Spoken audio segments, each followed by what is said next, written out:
Glória a Deus, querido. Vamos voltar para o tema, o crescimento espiritual.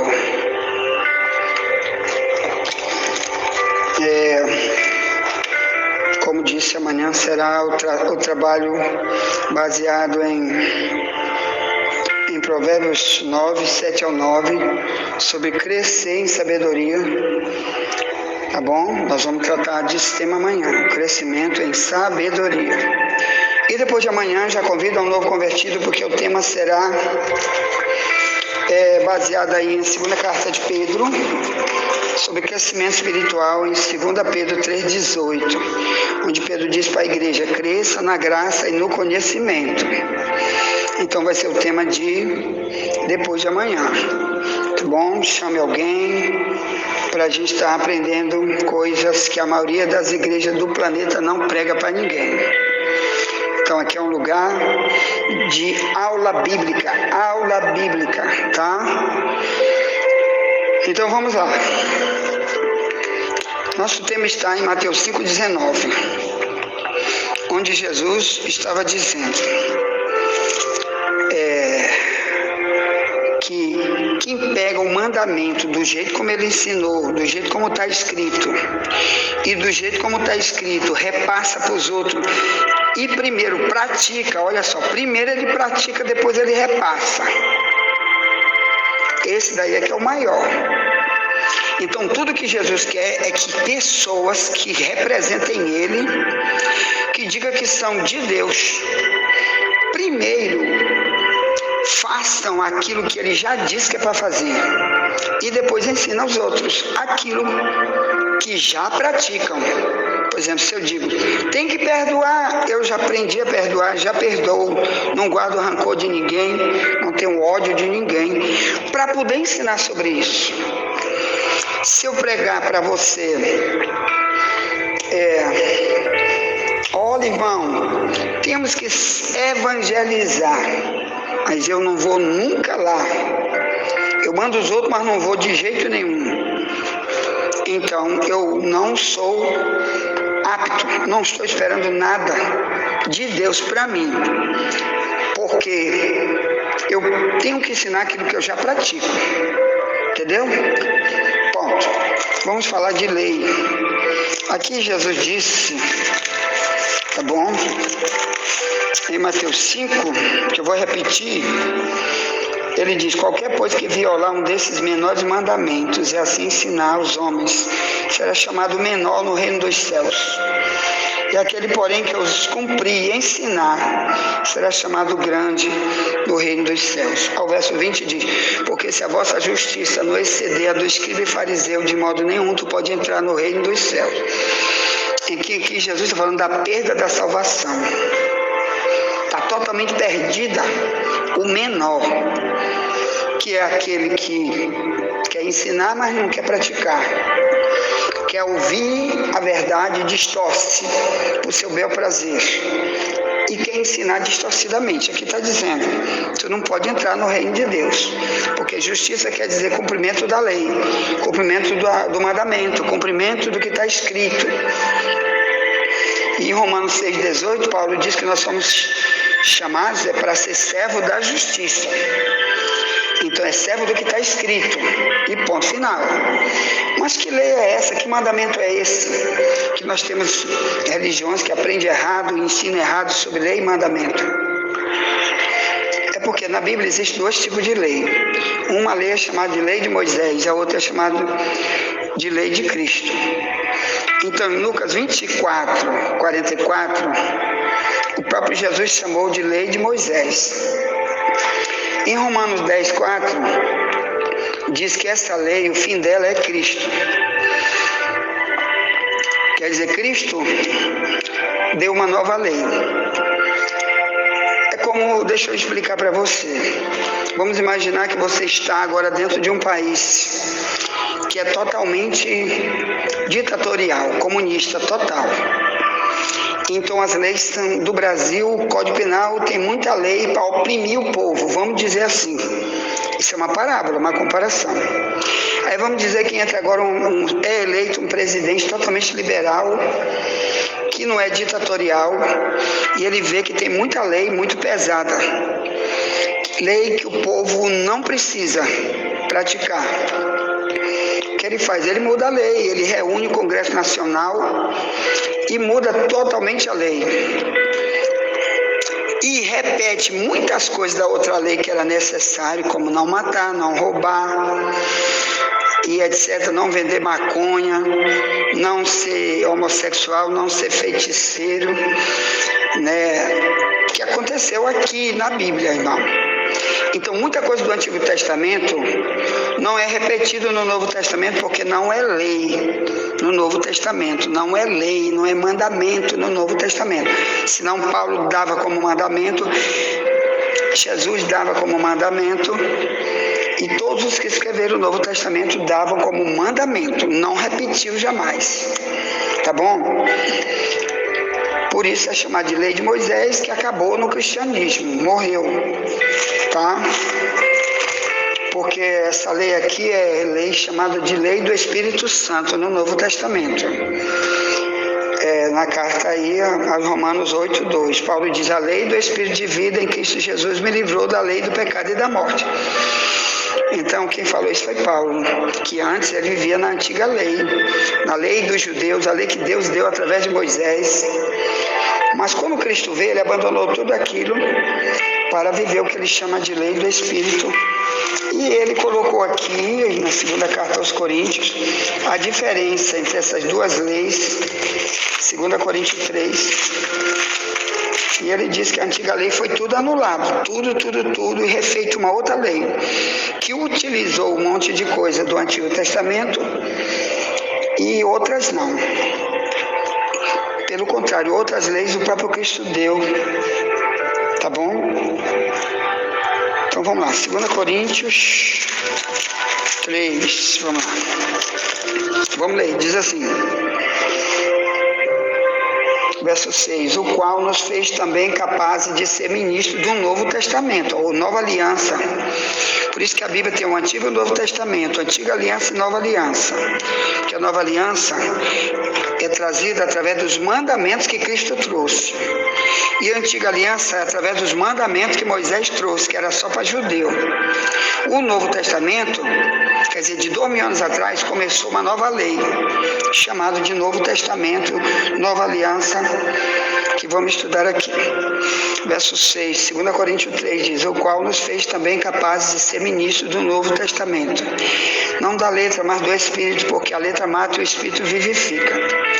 O verso 7, ele vai comparar o Antigo com o Novo Testamento, diz, e se o ministério da morte, gravado com pedras, veio em glória, de maneira que os filhos de Israel não podiam fitar os olhos na face de Moisés, por causa da glória do seu rosto, a qual era transitória, e está tentando dizer aqui, você vai ver, que toda a lei antiga era transitória, quer dizer, só por um tempo, era até enquanto Cristo viria, e depois acabou. Entrou uma outra lei que Cristo deu. Aí ele diz, verso 8, como não será também de maior glória o ministério do Espírito?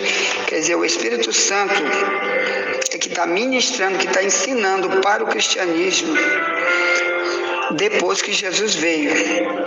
O verso 9 diz, porque esse ministério da condenação, o Antigo Testamento chamado de ministério da condenação. Por quê? Deixa eu explicar. Em João 8, né? Eu acho que é 8, você vê uma das coisas que aconteceu com o ministério da condenação, né? No verso 1 em diante, tem uma mulher que foi pega em ato de adultério. Todo mundo queria apedrejar, porque a lei deles era essa, matar. Qualquer tipo de pecado, se fosse pegar em flagrante, tinha que ser morta aquela pessoa. Tinha pecado que era para a morte, entendeu? Como o adultério, o homossexualismo, a idolatria, a feitiçaria, tantos outros, tá bem? Tinha que ser pego aquela pessoa, levado para a praça pública, reunir a comunidade para olhar, e cada pessoa tinha que jogar pedra para matar a pessoa. Isso era um dos problemas do Antigo Testamento, que foi abolido na Nova Aliança. Cristo aboliu totalmente. Por Por isso aqui é chamado de ministério da condenação. Pecou, está morto, vai ser apedrejado para morrer. Então o povo era a ordem do próprio Deus, tá bom? Então vamos lá. O verso 2 Coríntios 3,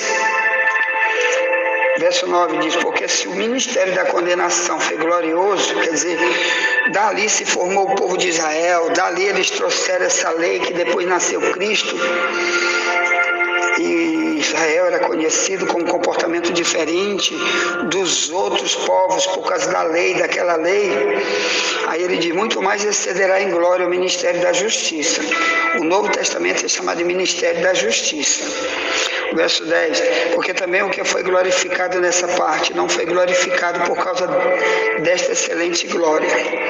Porque se o que era transitório, ele repete de novo, ó, minha tradução mais antiga, de Ferreira de Almeida, revista corrigida, que está mais perto do original. Ó.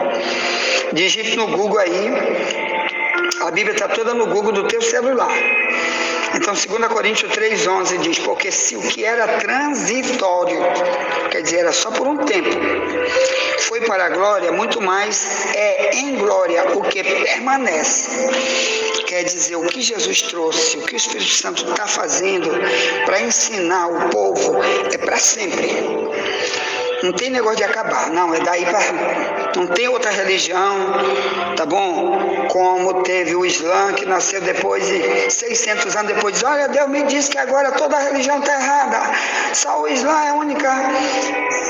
E depois veio também as Testemunhas de Jeová dizendo a mesma coisa, depois veio o Adventismo dizendo a mesma coisa, depois veio os Mormons dizendo a mesma coisa, que a Bíblia estava toda errada, que era eles que estavam certos. Entendeu?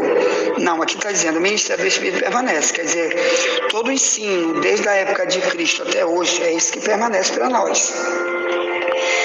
O verso 12, tendo, pois, tal esperança, usamos de muita ousadia de não falar. E não somos como Moisés, que punha um véu sobre a sua face, para que os filhos de Israel não olhassem firmemente para o fim daquilo que era transitório. O verso 13 usa o termo de novo, transitório.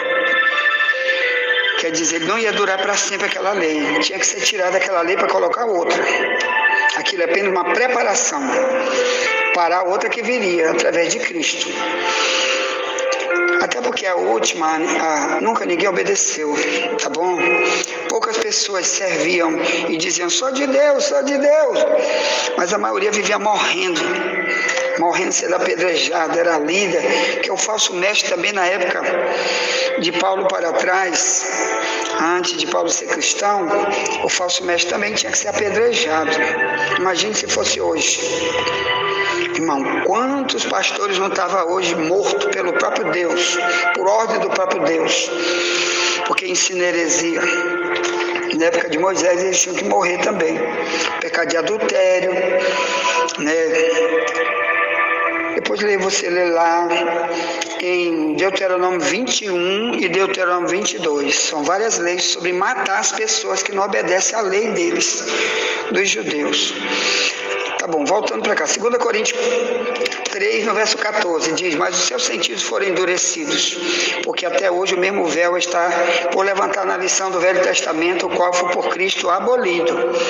Então está aqui, Cristo aboliu o Antigo Testamento, ponto final. Não adianta chorar o Adventismo dizer: não é, vocês estão mentindo, vocês estão com o diabo no couro, porque diz que o Antigo Testamento não vale. Vale. Todas as leis do Antigo Testamento, não matar, não roubar, não isso, não aquilo, que se incorporaram, foram colocadas no Novo Testamento, elas estão tudo valendo. Qualquer testemunho do Antigo Testamento de um servo de Deus verdadeiro, está tudo valendo. Continua valendo. Tá bom? Mas as leis que Deus quer agora quais são? Mandamento para o Novo Testamento. Vamos lá. Tiago 2, por exemplo, a lei para o Novo Testamento, aqui é parte que nós vamos ler, tem muita coisa, eu vou citar alguns. Tiago 2, verso 8 em diante diz: todavia se cumprirdes conforme a Escritura, a lei real é a lei que Cristo trouxe. Aí diz: amarás a teu próximo como a ti mesmo, bem fazeis. Mas se fazeis acepção de pessoas, cometeis pecado e sois redarguidos pela lei como transgressores. Porque qualquer que guardar toda a lei e tropeçar em um só ponto, tornou-se culpado de todos. Porque aquele que disse, não cometerás adultério, também disse, não matarás. Se tu, pois, não cometeres adultério, mas matares, está feito transgressor da lei. Assim falai e assim procedei, como devendo ser julgados pela lei da liberdade. Porque o juízo será sem misericórdia sobre aquele que não fez misericórdia, e a misericórdia triunfa sobre o juízo. Ponto, é o verso 13. Amém? Aqui também diz sobre a lei, nós estamos tratando da lei, tá bom? 1 Timóteo, vamos ler agora 1 Timóteo sobre a lei. A lei está sendo reforçada aqui, ó, mas a lei que Cristo trouxe, que incorporou um monte de leis do Antigo Testamento. Outras simplesmente nunca é lembrado, nunca é falada, como a lei de guardar sábado, a lei de não comer carne de porco, não existe para o cristianismo. Tá bom? Quem quiser praticar, que pratique, mas é uma heresia, estou aprendendo errado, ensinando errado. Você é chamado menor no reino de Deus.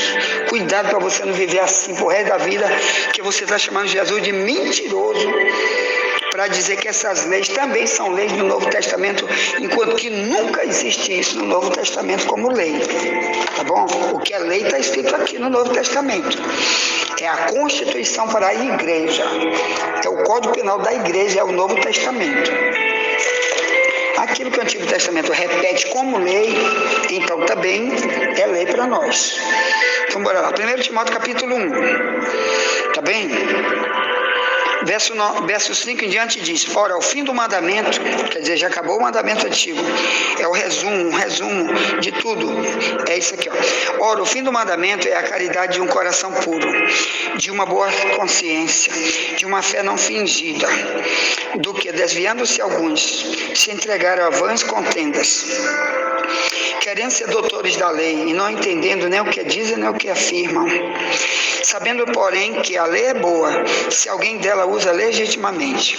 Sabendo isto, que a lei não é feita para o justo, mas para os injustos e obstinados, para os ímpios e pecadores, para os profanos e irreligiosos, para os parricidas e matricidas, para os homicidas, para os fornicadores, para os sodomitas, para os roubadores de homens, para os mentirosos, para os perjuros e para o que for contrário à sã doutrina, conforme o evangelho da glória do Deus bem-aventurado que me foi confiado. Aqui é o verso 11. Então, irmão, qualquer palavra que você tiver alguma dúvida, digite no teu celular e no Google significado, bota a palavra, por exemplo, parricida, que é o matador do teu pai, matricida, matador de mãe. Se tu digitar essas palavras no Google e botar a palavra significado, aí vai aparecer o significado, porque o dicionário está tudo aí, tá? Para você não ter dificuldade. Isso é uma boa de você crescer sabendo o significado das palavras, que está tudo aí no Google. Então vamos lá. Então Paulo está dizendo que tinha gente na época que dizia: eu sou doutor da lei, mas ele não sabia de coisa nenhuma, porque a própria lei eles não praticavam, mas queriam ser doutores. Já aqui em Romanos 2, ó, aqui, ó, sobre a lei, diz assim, ó,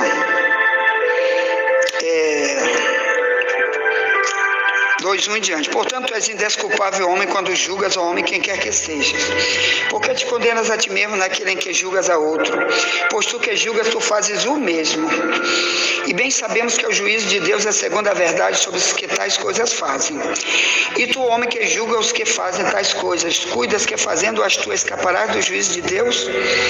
Ou desprezas as tuas riquezas da sua benignidade, paciência e longanimidade, ignorando que a benignidade de Deus te leva ao arrependimento? Mas segundo a tua dureza e teu coração impenitente, quer dizer, tu não te arrepende nunca, entesouras ira para ti no dia da ira e da manifestação do juízo de Deus, o qual recompensará cada um segundo as suas obras, a saber, a vida eterna aos que com perseverança em fazer bem procuram glória e honra e incorrupção, mas indignação e ira aos que são contenciosos, desobedientes à verdade e obedientes à iniquidade. Verso 9, tribulação e angústia sobre toda a alma do homem que faz o mal, primeiramente do judeu e também do grego. Glória, porém, honra e paz a qualquer que faz o bem, primeiramente ao judeu e também do grego, porque para com Deus não há acepção de pessoas. Agora o verso 12, Romanos 12, porque todos os que sem lei pecaram, sem lei também perecerão, e todos que sob a lei pecaram pela lei serão julgados, porque os que ouvem a lei não são justos diante de Deus, mas os que praticam a lei hão de ser justificados. Porque quando os gentios que não têm lei fazem naturalmente as coisas que são da lei, não tendo eles lei para si mesmos, são lei, os quais mostram a obra da lei escrita no seu coração, testificando juntamente a sua consciência e os seus pensamentos, quer acusando-os, quer defendendo-os, no dia em que Deus há de julgar o segredo dos homens por Jesus Cristo, segundo o meu evangelho. Então, cuidado você aí, que ensina, mas não pratica, que vê o defeito dos outros, não olha o teu, e vive aí como ímpio, e quer ensinar os outros, cuidado, que até os segredos, Romanos 2,16, até os segredos serão julgados, um dia vai ter um grande julgamento, tá? Então Paulo está dizendo, quem sem lei pecaram, sem lei vai ser julgado. Nunca ouvi, tu vai ser julgado. Aprendi errado, tu vai ser julgado, entendeu? Eu vivi errado, morreu assim sem se arrepender, vai ser julgado, porque a lei está aqui, ela existe, é o reino de Deus, todo reino tem que ter leis, tá bom? O reino de Deus tem lei, então cuidado com isso, ponto. Tá, envia essa mensagem para alguém, já voltaremos, nunca te esquece, somente a verdade nos libertará.